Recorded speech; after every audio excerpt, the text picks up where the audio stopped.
Hello everyone, we are from Group 7 and we are going to explain about cooperation and implicature. This group involves 5 students. They are Made Daswandani, Cintasa Agni, Rumanatul Alania, Tasyana Mira, and Fidayatul Mila. In this chapter, there are some subtopics regarding to cooperation and implicature that are going to explain, such as cooperative principles, hedges, conversational implicature, generalized implicature, scalar implicature, particularized conversational implicatures, properties of conversational implicatures, and conventional implicatures. The first subtopic is about the cooperative principle, which is going to be explained by Rumanatul Alania. Last student number is 024. Cooperation and implicature. In the preceding discussion, it is assumed that speakers and listeners involved in conversation are cooperating each other, in which they are not trying to confuse, trick, or conceal any relevant information. This kind of cooperation is only the starting point for making sense of what is said. Here is an example. In the middle of lunch hour, one woman asks another how she likes the hamburger she is eating, and her answer is, "A hamburger is a hamburger." The example above and other pointless expressions like business is business or boys will be boys are called tautologies. In the example, the speaker intends to communicate more than what is said. It means that what is said is different from what is implied, which is called implicature. Implicature is a proposition that commonly hides behind the speech produced and is not direct part of that speech. From the example, the speaker has responded without an evaluation. Thus, one implicature is that she has no opinion, either good or bad. Depending on other aspects of the context, additional implicatures might be inferred, such as the speaker might think all hamburgers are the same. In order to interpret implicatures, some basic cooperative principle must first be assumed to be in operation. Cooperative principle. Here is an example. There is a woman sitting on a park bench and a large dog lying on the ground in front of the bench. A man comes along and sits down on the bench. The man asks, "Does your dog bite?" The woman replies, "No." Then the man reaches down to pet the dog, but the dog bites the man's hands. The man says, "Oh, hey, you said your dog doesn't bite." Then the woman replies, "He doesn't, but that's not my dog." Well, there is no problem with the presuppositions because the assumption in your dog is true for both speakers. The problem is the man's assumption that his question, "Does your dog bite?" and the woman's answer, "No," apply to the dog in front of them.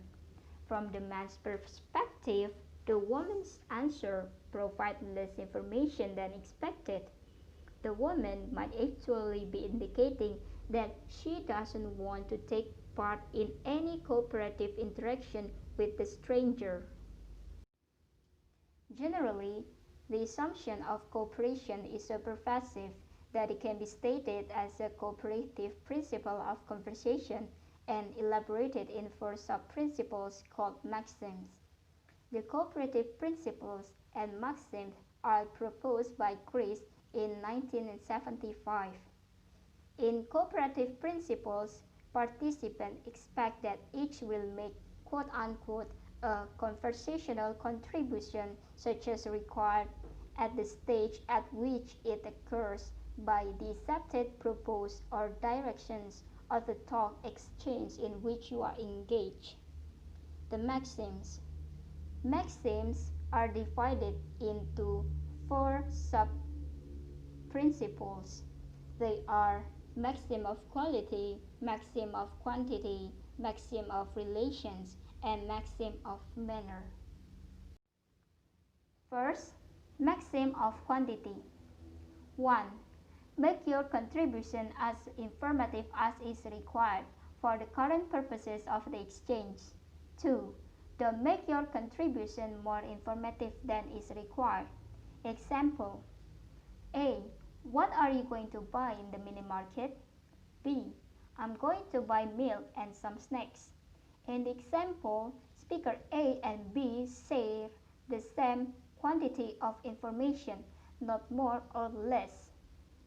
Second, maxim of quality. Try to make your contribution one that is true. 1. Don't say what you believe to be false. 2. Don't say that for which you lack adequate evidence. Example: A. Should I buy my son this new sports car?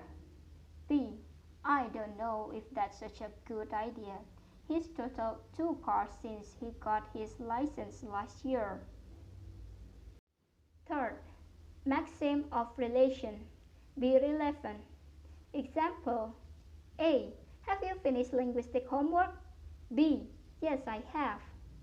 From the example, speaker B gives relevant answer as speaker A's question is about yes or no. Fourth, maxim of manner. Be perspicuous. 1. Avoid obscurity of expression. B. Avoid ambiguity. 3. Be brief. Avoid unnecessary proximity. And 4. Be orderly. The example here is: A. Where have you been? B. I've been delivering my package to the post office.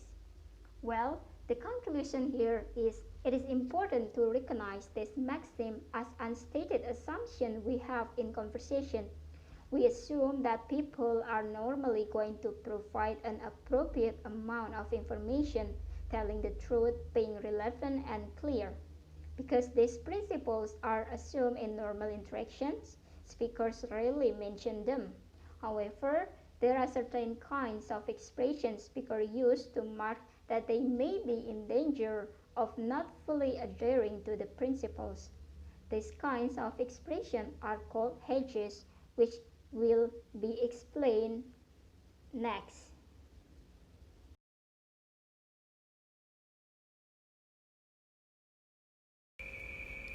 The initial phrases in "ch" and the final phrase in example are notes to the listener regarding the accuracy of the main statement. As far as I know, they are married. I may be mistaken, but I thought I saw a wedding ring on her finger. I'm not sure if this is right, but I heard it was a secret ceremony in Hawaii. He couldn't live without her, I guess. The next is used to show that the speaker is conscious of the quantity maxim. As far you probably know, I am terrified of bugs. So, to cut a long story short, we grab our stuff and run. I won't bore you with all the details, but it was an exciting trip. Speakers also seem to use expressions like anyway or well anyway to indicate that they may have drifted into the discussion of some possibility non-relevant material and want to stop.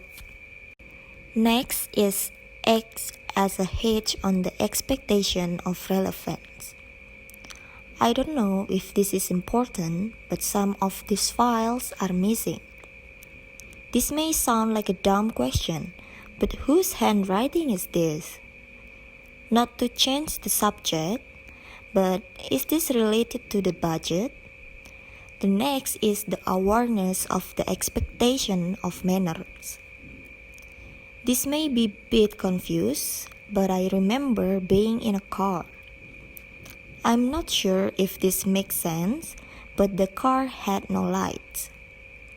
I don't know if this is clear at all, but I think the other car was reversing.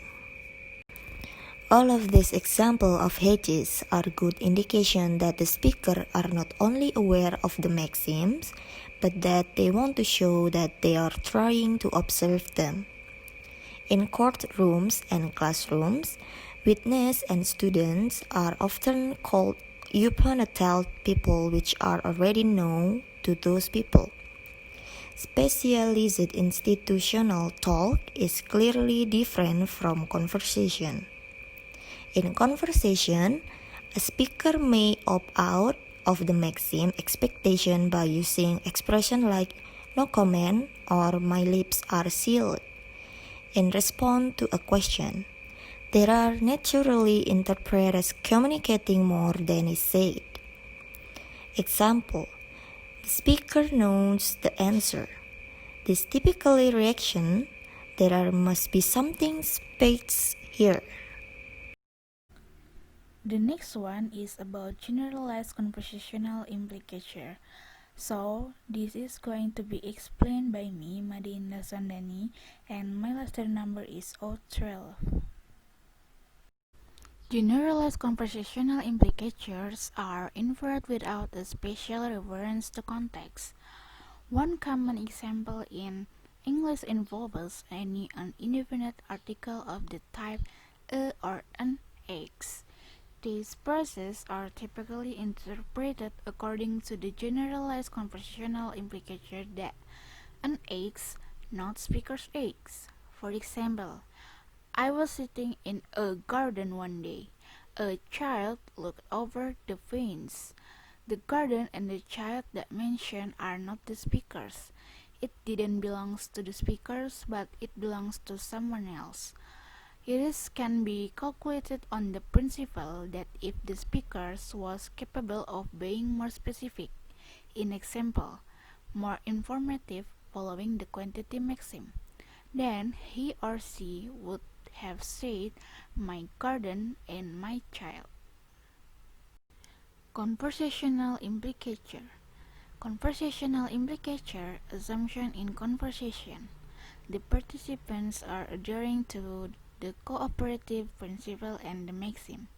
So here the example, the conversation between Charlene and Dexter.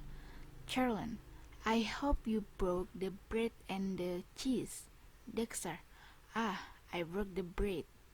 Charlene assumed Dexter not totally unaware of the quantity maxim. If Dexter had broke the cheese, he would say so. He must intend that he inferred that what is not mentioned was not broke.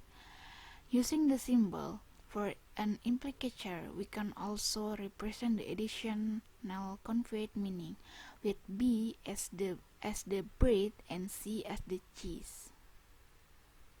Scalar implicator. Certain information is always communicated by choosing a word which expresses one value from a scale of values, and this is particularly obvious in terms for expressing quantity. As shown in the scale, where terms are listed from the highest to the lowest value. The scale are all, most, many, some, few, always, often, and sometimes. When producing an utterance, a speaker selects the word which is the most informative and truthful, or quantity and quality, in an utterance. For example, I'm studying linguistics and I've completed some of the required courses.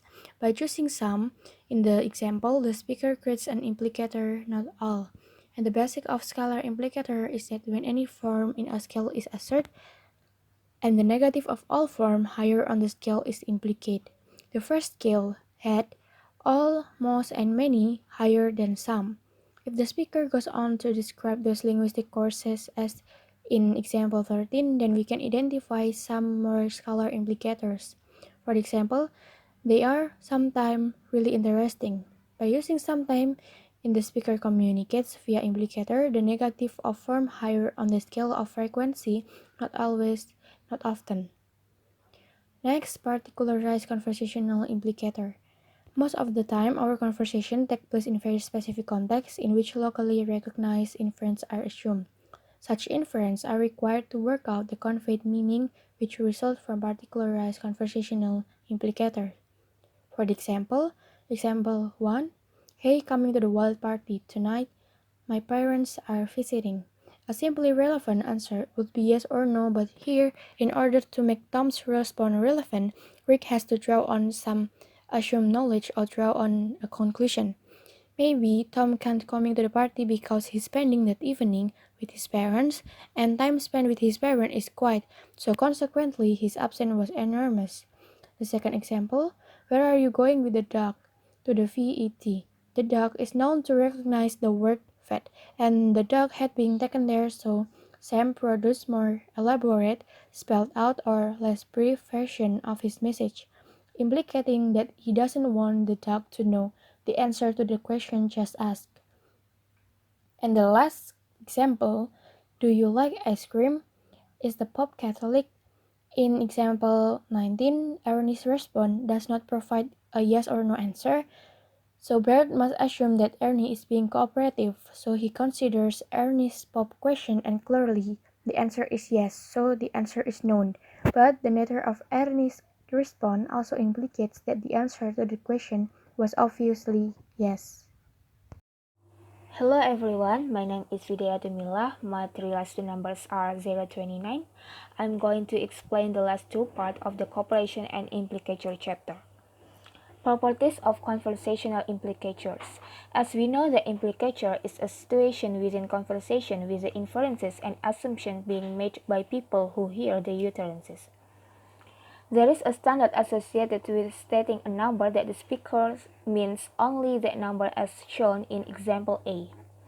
You have won $5, which means the implicature can be calculated by using 5. The second example is you've won at least $5. It is easy for a speaker to suspend the implicature by using the expression at least. The third example is you've won $5, in fact you've won 10. To cancel the implicature by adding further information with the expression in fact. The last example is you've won $5, that's far more than 1. To reinforce the implicature with additional information. We have already noted that implicatures can be calculated by the listeners via inferences. In terms of defining properties, then conversational implicatures can be calculated, suspended, cancelled, and reinforced. The last part is conventional implicatures. Conventional implicatures are not based on the cooperative principle or the maxims. They don't have to occur in conversation and they don't depend on special context for their interpretation.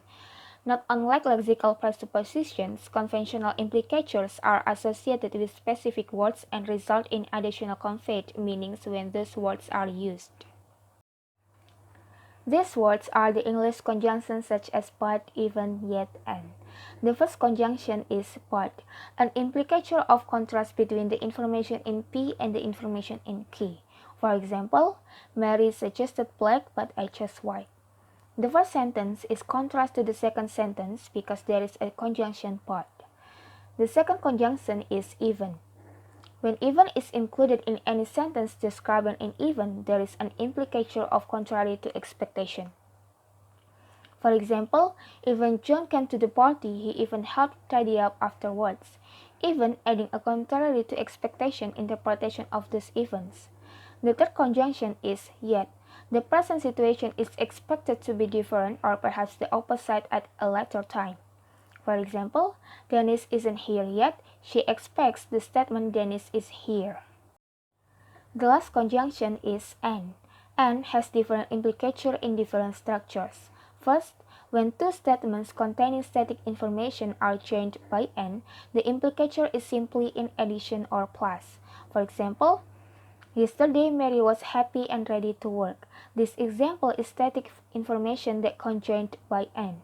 The second is when the two statements contain dynamic action-related information, the implicature of and is and then indicating sequence. For example, she put on her clothes and left the house. It is dynamic information which and here means and then the indicating sequence. That's all. Thank you. That's all from us. Thank you for your attention and have a good day.